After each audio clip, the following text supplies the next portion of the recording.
Bismillahirrahmanirrahim. Ah ini tenan iki. Assalamualaikum warahmatullahi wabarakatuh.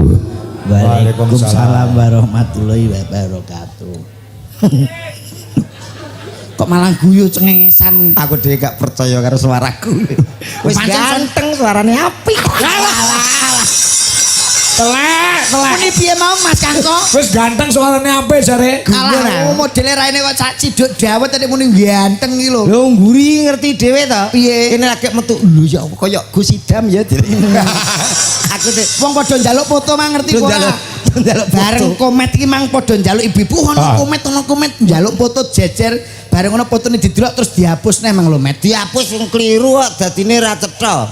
Dadine kok ngene to.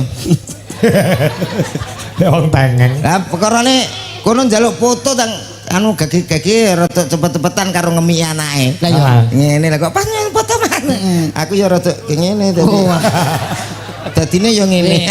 Dagelan kok celutak iki lho. Akhirnya kan padha ngerti nek aku ki posisi ngene iki nyapa ngono kan padha ngerti.